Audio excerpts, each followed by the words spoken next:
মিষ্টি কুমড়ো ভাজি তো অনেকভাবে খেয়েছেন, এভাবে একবার খেয়ে দেখতে পারেন। আসসালামু আলাইকুম everyone, welcome back to my channel. আজকে আমি আপনাদের সাথে শেয়ার করছি মিষ্টি কুমড়ো দারুণ রেসিপি। আর এভাবে একবার মিষ্টি কুমড়ো ভাজি করে দেখবেন, পরিবারের সকলে কিন্তু ভীষণই পছন্দ করবে। আমি আজকে মিষ্টি কুমড়ো ভাজি করার জন্য প্রথমে মিষ্টি কুমড়োগুলো কেটে নিয়েছি, আর কীভাবে কেটে নিয়েছি সেটা কিন্তু দেখেই বুঝতে পারছেন। মিষ্টি কুমড়োগুলো আমি কেটে ধুয়ে পরিষ্কার করে নিয়েছি। তারপরে আমি চুলায় একটা কড়াই বসিয়ে দিয়েছি। এখন কড়াইয়ের মধ্যে দিয়ে দিচ্ছি আমি পরিমাণ মতো তেল। এখানে আমি আজকে সরিষার তেলে করছি, আপনারা কিন্তু সাদা তেলেও করতে পারেন। আমি সরিষার তেলে রান্নাটা বেশিরভাগ করে থাকি। এখন দিয়ে দিচ্ছি তেলের মধ্যে তেজপাতা, কয়েকটা কাঁচামরিচ। আমি কাঁচামরিচগুলো মাঝখান দিয়ে চিড়ে নিয়েছি, আর সেই কাঁচামরিচগুলো কিন্তু দিয়ে দিচ্ছি। এখানে যে যেমনটা ঝাল পছন্দ করেন সেই বেসিসে কিন্তু দিতে পারেন। যারা ঝাল বেশি পছন্দ করেন তারা তো কিন্তু ঝাল বাড়িয়ে দিতে পারেন। তারপরে আমি দিয়ে দিচ্ছি এখানে পেঁয়াজ কুচি। পেঁয়াজ কুচিটা দিয়ে পেঁয়াজ, মরিচটা, তেজপাতাটা খুব ভালোভাবে কিন্তু ভেজে নিতে হবে।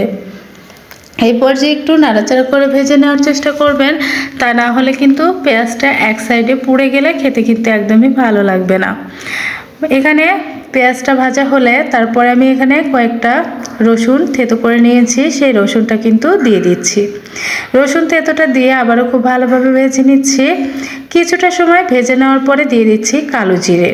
আমি এখানে ফোড়নে কালো জিরে ব্যবহার করেছি। যারা কালো জিরা খেতে পছন্দ করেন তারা কিন্তু অবশ্যই কালো জিরাটা দেবেন, আর যারা খেতে পছন্দ করেন না তারা কিন্তু স্কিপ করতে পারেন। খুব ভালোভাবে আমার এই পর্যায়ে ভাজাটা হয়ে গিয়েছে পেঁয়াজ মরিচ। এখন আমি দিয়ে দিব সেই মিষ্টি কুমড়োগুলো। আমি কিন্তু একদম ব্রাউন কালার করে পেঁয়াজটা ভেজে নেওয়ার পরে মিষ্টি কুমড়োগুলো দিয়ে দিচ্ছি। তো আপনারা কিন্তু এখানে অবশ্যই পেঁয়াজটা ভালোভাবে ভেজে নিয়ে তারপরে মিষ্টি কুমড়োগুলো দিয়ে দিবেন। পেঁয়াজটা একটু কম ভাজি করলে কিন্তু এর টেস্টটা একদম পারফেক্ট হবে না। তো আমি তারপরে মিষ্টি কুমড়োগুলো সবগুলোই দিয়ে দিলাম। এখানে আমি কিন্তু এক্সট্রা পানি ব্যবহার করছি না, আমি যেহেতু মিষ্টি কুমড়োটা পানির মধ্যে ভিজিয়ে রেখেছি, আর সেই পানি থেকে সরাসরি উঠিয়ে কিন্তু এখানে মিষ্টি কুমড়োগুলো দিয়ে দিচ্ছি, যে কারণে কিন্তু এক্সট্রা পানিটা আমার আর লাগবে না। যে পানিটা আমার মিষ্টি কুমড়োর সঙ্গে উঠে আসছে সেই পানিতেই কিন্তু মিষ্টি কুমড়ো ভাজিটা হয়ে যাবে। তো এই পর্যায়ে আমি খুব ভালোভাবে নাড়াচাড়া করে পেঁয়াজের সঙ্গে মিশিয়ে নিচ্ছি মিষ্টি কুমড়োগুলো। ভেজে নেওয়ার সময় অবশ্যই কিন্তু এই টিপসগুলো ফলো করবেন। তো তারপরে আমি খুব ভালোভাবে ভেজে নিয়েছি একটু সময়। এখন দিয়ে দিব হলুদের গুঁড়া। হলুদের গুঁড়া আমি দিয়েছি হাফ চা চামচ পরিমাণে। এখানে হলুদের গুঁড়োটা কিন্তু খুব বেশি দেওয়া যাবে না।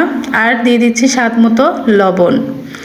এখন হলুদ লবণটা দিয়ে আবারও খুব ভালোভাবে নাড়াচাড়া করে মিশিয়ে নিচ্ছি। এখানে কিন্তু খুব ভালোভাবে আমি নাড়াচাড়া করে হলুদের সঙ্গে লবণের সঙ্গে মিশিয়ে নিয়েছি। তারপরে একটা ঢাকনি দিয়ে এখন ঢাকা দিয়ে রান্না করে নিচ্ছি। কিছুটা সময় রান্না করার পরে দেখতে পাচ্ছেন যে এখানে কিন্তু পানি উঠে এসেছে। আমি ঢাকনাটা খোলার পরে দেখতে পেয়েছেন যে পানি উঠে এসেছে। তো পানিটা ওঠার পরে আমি আবারও কিছুটা সময় ঢাকনা দিয়ে জাল করে নিব। তো এই পর্যায়ে কিন্তু পানিটা আরও দেখতেই পাচ্ছেন মাঝখানে অনেকটাই উঠেছে। এখন আর আমি ঢাকা দিয়ে জাল করে নিব না, ঢাকনাটা উঠিয়ে এখন জাল করে নিব। এই পর্যায়ে কিন্তু আমার মিষ্টি কুমড়োগুলো খুব ভালোভাবে সিদ্ধ হয়ে গেছে। এখন নাড়াচাড়া করে খুব ভালোভাবে মিশিয়ে নিচ্ছি। তো আজকের রেসিপিটা কেমন লাগলো অবশ্যই কিন্তু লাইক কমেন্ট করে জানাতে ভুলবেন না। ভালো লাগলে আমার চ্যানেলের সবসময় সঙ্গে থাকবেন। এখন আমার মিষ্টি কুমড়ো ভাজিটা কিন্তু অলমোস্ট কমপ্লিট হয়ে গেছে, সেটা কিন্তু দেখেই বুঝতে পারছেন। এখন আমি একটু সার্ভ করে নিচ্ছি। তো এইভাবে কিন্তু আপনারা বাসায় একবার ট্রাই করে দেখতে পারেন মিষ্টি কুমড়োর এই রেসিপিটা। আশা করছি পরিবারের ছোট বড় সকলেই ভীষণ পছন্দ করবে এই মিষ্টি কুমড়ো ভাজিটা। ওকে বন্ধুরা, আজকের মতো আপনাদের কাছ থেকে বিদায় নিয়ে নেব। সকলে ভালো থাকবেন, সুস্থ থাকবেন এই কামনা করে আজকের মতো বিদায় নিচ্ছি। আল্লাহ হাফেজ।